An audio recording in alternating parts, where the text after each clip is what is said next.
Matt Patterson, really glad to have you here today. It's good to be here. You know, tell us a little bit about your story. The book I wrote is called My Emily, and it's about our daughter. She was our firstborn daughter. Emily was born with Down syndrome, and at age 2, she was diagnosed with leukemia. And shortly thereafter, after 100 days of chemo, she went into remission. And shortly thereafter, though, she garnered an infection, and shortly thereafter, she passed away. And the story, Emily passed away 22 years ago. The story is based off of a newspaper column. My background is in journalism and PR, and I wrote a newspaper column about 15 years ago on her birthday, just to commemorate her birthday, and I was thinking of her, and it was my turn that week to write a column. And I felt the need to share her with the readership. And the response to it was very, very nice. I sat on it for 15 years, and it came to a point where I guess I was ready. It came to a point where I thought maybe Emily's story could help others. So I wrote the book. I tried to keep it short. I, for one, don't have a huge attention span, so it's 100 pages. And I figured people could sit down in one reading, in one sitting, and read it, and be able to garner a lesson, be touched, laugh a little bit, smile, cry maybe, but also walk away with maybe a message and be inspired by it. And be able to overcome a special time in their life. Especially, there are a lot of families that have special needs children who battle through a surprise diagnosis of a special needs, whether it be Down syndrome or autism. Hundreds of thousands, if not millions of families go through a child having cancer. Emily's outcome is sad. There is a message of inspiration and hope, and that families can move on, and that they have a story to tell as well that can help others. And so far the book's been well received, and we've been really blessed in that regard. How long ago did you write the book? Just within the last year and a half. I decided to put it out in paperback form first, Okay. and then the mighty advent and technology of Kindle, the electronic book reader, came about, as well as smartphones and iPads and all those other gadgets. And I was fortunate enough to, on my own, just format it, followed a guide on how to format it, put it out there, and through some learning and through a lot of hours, just relentlessly, more than anything, it's my mission to try to get Emily's story into as many hands as possible. How so far, before we go into the technology part of it and the promotion, the feedback, because, you know, it's one thing to write a book, is another thing to see that the book gets traction and people are really interested in the topic. And it is a difficult topic, right? It is. So, it is. So tell me a little bit about when did you really start feeling, you know, this is making a difference? You start getting reviews on Amazon. Okay. Started out as the paperback, and as well as the Kindle, and even a couple on BarnesandNoble.com on the Nook.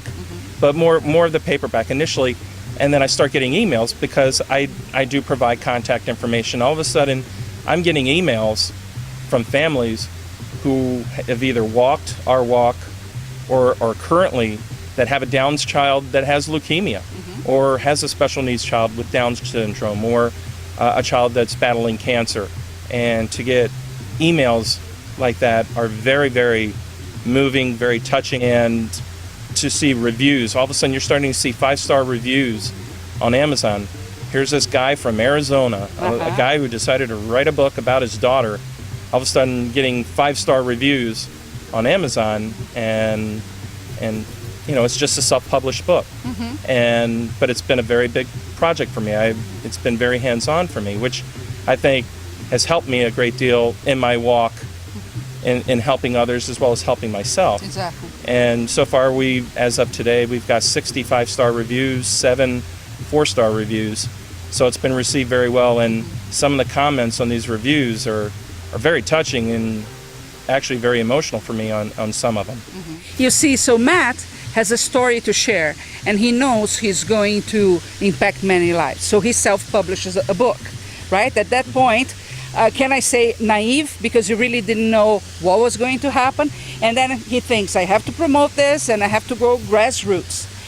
So you start playing with social media. I did. Okay, so tell me a little bit about this process. Well, when Facebook first came out, I go, wow, I'm going to sell millions of books on Facebook. Facebook's going to put me out to the world. That really wasn't the case. I mean, I have friends on Facebook who are, friends from either childhood or new friends that I've made as other writers, and I thought Facebook was going to be the cat's meow. Then, months before the book came out, I said, you know what? I bet you Twitter will do it. Twitter will do it. And I never understood Twitter. But Initially, you didn't buy many books about Twitter either, right? I bought no books. I bought no books about Twitter. I cross-promoted with other authors. I helped, one of my main forms of promotion initially was, I got in a group with some other authors. Some were Christian authors, because there is a speckle of Christianity in my book, but as well as it can be for the secular audience as well. And was coming across other authors who were in the same boat as me. Hey, if you promote me, I'll promote you. And that was happening inside Twitter. Inside Twitter, Okay. and in a little bit in Facebook. Okay. I met the people on Facebook, it seemed like initially, but then it moved over to Twitter. I see. So now I'm trying to figure out how in 140 characters can I promote my book and get it out to thousands of people. And so just Twitter, I finally understood that Twitter is for networking. It's not like put my name out there and hundreds of thousands of people are going to follow me. You have to engage people. You have to find people with similar interests or similar backgrounds, similar needs. For me, it was looking for other authors, people that are oncologists, pediatricians, anything related to special needs, Down syndrome, Special Olympics, finding organizations that had Twitter accounts, and just started engaging them. And that's what networking is, but this is more on an electronic basis. So I would hope that people, when they follow me or when I engage with them, they're getting Matt, but just in 140 characters each time. And I've made some really wonderful friends. Some are physicians that I've never met that are pediatric oncologists that are singing the praise of the book to their colleagues and ordering books for families that they're having to either share the news of, whether it be good or bad, with these families. And it's been really rewarding. So I think more than anything with Twitter, people really need to remember it's for networking, to engage people, start up conversations. And for me, I set a plan where I'm on my social media X amount of minutes every day, at a certain time every day, move in, get out, and try to be more productive. So what we have so far is that first you understood the concept of networking, that Twitter and network are very similar. And I think this needs to really make a point with people, because everybody can say, oh, it's about engaging people, but you need to understand the process. And when we say networking, most people understand what that is.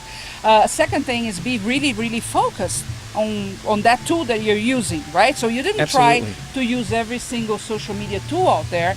You became good at one, and that made all the difference. And the third point, I hope I don't forget before I say it, is that you also have to have some processes in place. So you have a set number of hours or minutes that you stay, in your case, minutes? Every morning, every night before I retire for the evening, Okay. I go in and begin my marketing. But I also, and part of my plan is I work with other authors, Right.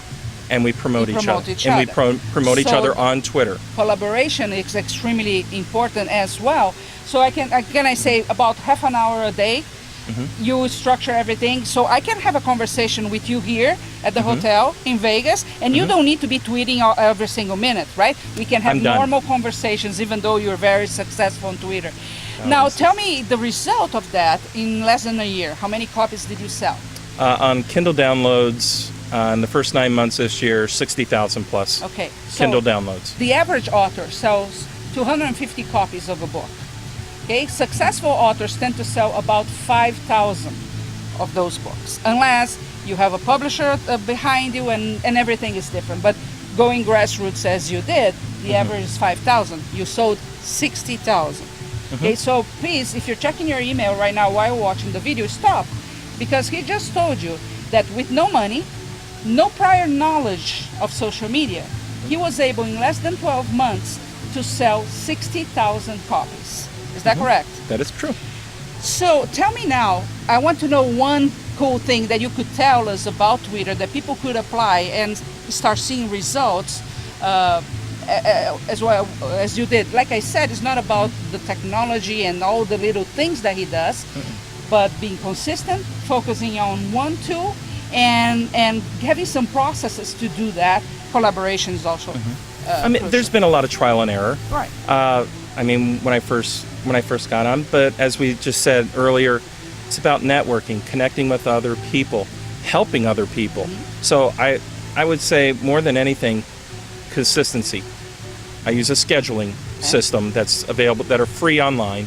I go at it grassroots, and I use a scheduler, and I run a minimum of a tweet every other hour for my book, a different tweet. And when I write a tweet for my book, I also keep a separate file. I just use a notepad file, a text file, and double space after each one, and I copy and paste them in. But the thing is to have a large quantity of them. So the frequency, right? Because Twitter has a very short shelf life. And a lot of people think, oh, I'm going to tweet once or twice a day and that's it. I'm going to get traction. But you're saying you tweet 8 to 24 times a day? How many 12 times? to 24 times a day, 12 depending. to 34 times a day tweeting with different messages. Of course, some of those messages are really promoting the people that all you're of them direct you to buying my book. Okay. And the thing is, say you have a trip to Vegas. Using a scheduling program, you can schedule your tweets in advance. More often than not, when I come to an event like this, I already have my tweets scheduled through the time I get home, at least through that whole day. So that night, the night I get home, I'm back into my regular routine. But if you're only going to decide to do it one day a week or 3 days a week, to me, you have to ask yourself the question, how important is it to you? How important is your book to you? How important is your message to your readers? Tell them about what you have in your computer now, since you're saying you have this phrase taped to your computer. I have a little card that says, how important is it to you? And keep you focused. and it's right by my computer. It's by my laptop. I actually work off my kitchen. I either work off my kitchen table or at the local library. The library is nice and quiet. Don't have the distractions of home sometimes. So I like quiet. But when I'm writing other books, and the one thing that I think I would really stress to people, delve into it. Make mistakes. It's okay to make mistakes. Yeah. But consistency and cross promote. Yes. Find people that are in, whether it be associations, other authors. If you're promoting your book, depending on the type of book, mine's nonfiction. It has a message of, it's a true story, where some people write fiction, whether it be a mystery, a thriller, young adult, a Harry Potter type of book, or a Twilight type of book. Then there's tons of fiction writing groups out there beyond recognition. Find writing groups, find other authors. You can use that little box at the top of Twitter for search and put author. Let me tell you, you can search through all those people, follow them, but engage them. If you're going to follow them, they're not going to follow you back unless you engage them. Hey, I see the title of your book, or I went to your website. Engage them. They're not going to take an interest in you if you don't take an interest in them. Yes. It is actual, real networking. And people, I think, when they first get into Twitter, I don't understand Twitter. It's like going to a happy hour. Engage people, talk to them, find out about their book, find out about their cause, their mission, their ministry, and I think at that point you'll see a difference. But you have to be consistent. I agree. You have to be consistent. I would say in everything that you do, especially with online marketing, consistency is the secret. And people forget that. They think it's a new cool tool out there. I want to add 2 things to this. First of all, he has a fiction book. He doesn't have a how-to step-by-step book. There are the books that tend to do well online. Okay, those books, you can use social media and you get traction easy. So you really had everything against it, but still in less than a year you managed to sell 60,000 books. The second thing is, when he's saying collaboration, he's talking about really collaborating, help promoting other people. Now let's just take a look at what happened a few months ago in the search engines, where Google right now is looking at your tweets and seeing if you're promoting other people's stuff or if you're talking about other people. Because if you're doing only yours, your site and everything else related to your name is going to go down in the search engines. So it's extremely important, actually, from every single angle to be doing cross-promotion right now. Now, let's shift a little bit and tell me, because, the first time we met some months ago, You are all pumped up about Amazon, right? I am. Of course, right? I love Amazon. So, from an author's perspective, how do you see Amazon and what is Well, doing- Amazon, I think, is very author friendly. I mean, it's for the self-published author, they're very friendly. They allow an author like you, me, anyone, to upload their book for Kindle for nothing. They get a small portion of anything that's bought. So anyone can write their book. You don't have to have a Kindle to read a Kindle book. I don't have a Kindle. Yeah. I don't. I have a nice big screen on my laptop, and it's easy to read for me. I'm going blind. I'm just getting old. I use the tablet all the time. And the it reader makes it- is at home. I have one, but I use the tablet to read. Because it makes it easier to Yeah. read. So Amazon is very author friendly, and they offer a program where you can market your book. It's called the Kindle Select program. Many authors are very familiar with it. There is some exclusivity with it. If you belong to the Kindle Select program, then you can sell your paperbacks wherever you want to. But in the Kindle Select program, there is an aura of exclusivity. You can't be selling your book On Barnes and Nook Noble online, or for Nook or example. Kobo Okay. or Smashwords or anything like that. But still, even if you do sell and you don't go into the Select the exclusivity program, then you still have all the availability to all the other electronic readers. So what's the advantage of being In the Kindle Select program, you sign up for it for 90 days. So you're exclusive to Kindle or Amazon for 90 days. And during those 90 days, they offer you what they call 5 marketing days. Those are what they call free days. You offer your book for free. And you're saying, well, why do I want to give my book away for free? I've learned in my process that once you have free days, and there are people out there that look primarily for free books. free, yeah. That's all they're looking for. Yeah. They could care less if it's 99 cents. People are looking for free books, and they know that authors are going to eventually offer their book for free. So it actually brings you readers. And so during those 90 days, for 5 of those days, if you wish, you don't have to use them at all. You don't have to use them at all. I have found in my past that when you offer the book for free or offer the Kindle book for free, the following days generate more sales. Okay. Because it, number one, pulls you up on higher pages. But the main thing is I have to stress to authors more than anything, and I probably most authors already know this, pay to have a very good looking cover. Have a good looking cover. Because that little picture, That icon yes. is going to maybe make people Click take or a look not. and say, Yeah. click or not. Make the investment into a very well designed cover, a professional looking cover. Make sure it's edited. Make sure it's a good book. Make sure it's clean. Yeah. And because somebody may buy your book, but they can return it just as quick as they Right. buy it. They could read the first chapter and say, "Oh my goodness, boy, there's grammatical errors, there's spelling errors, it doesn't read good." And more often than not, if you don't have even an attractive cover, they may not even click on it at all. Find the investment into a graphic designer. You will make your money back on what you pay for a well-designed cover. Just as quick. As consumers, we're very, very visual today. So pictures matter everywhere. And of course, when the picture is your product, you should pay attention to that. And usually the new Kindle user downloads on the very first week 6 to 14 books. So that's why the free book can make a huge impact because new readers, they are willing to read new stuff. It doesn't mean they're going to go and read all those 14 books, but they do download. Yeah, because they're free. Yeah. Now tell me one thing. What's next for you? I have two books that I'm writing myself, still related to the grief and inspiration type of side, related to men in grief, as well as a book of snippets for families, quotes, more inspirational type of things where families are trying to fight through maybe a special needs diagnosis or a cancer diagnosis, something that they can just keep handy and remind them that all is well. Nice. There is a purpose behind the troubles that we go through sometimes, and you know, like I said earlier, it's been 22 years since Emily passed, and it's taken me quite some time. We all grieve at different speeds. Men particularly grieve differently than women, and I wish I was creative enough to write fiction and write a spy thriller, but I just kind of accepted the destiny that Emily's story and what we've done to move forward is going to help others. So, That's fantastic.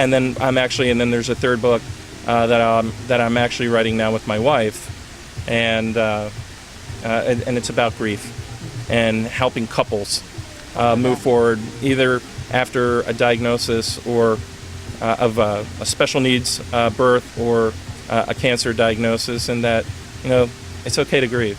It is okay to grieve. You have permission to grieve, and we just want to help people, and we've just been really blessed that, you know, I have to admit, when I see numbers sometimes related to Emily's story, and there's a lot of people that have sold a lot more books than me, but nonfiction is a lot harder to sell than fiction, and it's just nice for people to not only pick up my book, but to take the time to write some notes. There are some reviews on there that are 5 paragraphs. Wow. There are some that are 1 sentence or 2 sentences.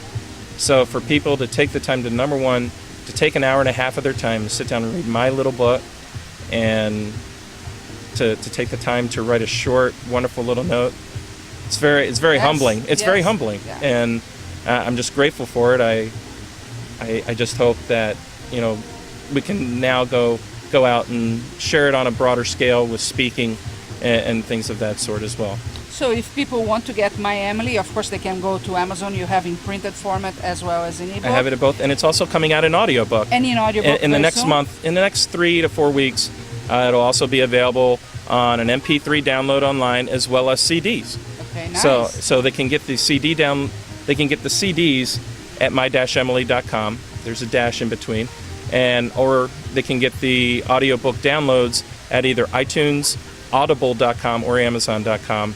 And then you can go to Amazon or my-emily.com and get the paperback. And my-emily.com would be the one they would also get in contact with you if they want you to go and speak to groups. And If things like people that? would like for me to come and speak with them, they can go to my-emily.com or mattpatterson.me, and that's M-A-T-T. There's 2 T's in both, so mattpatterson.me. Okay, thank you very much. Thank you. It's been a blast. Thank you.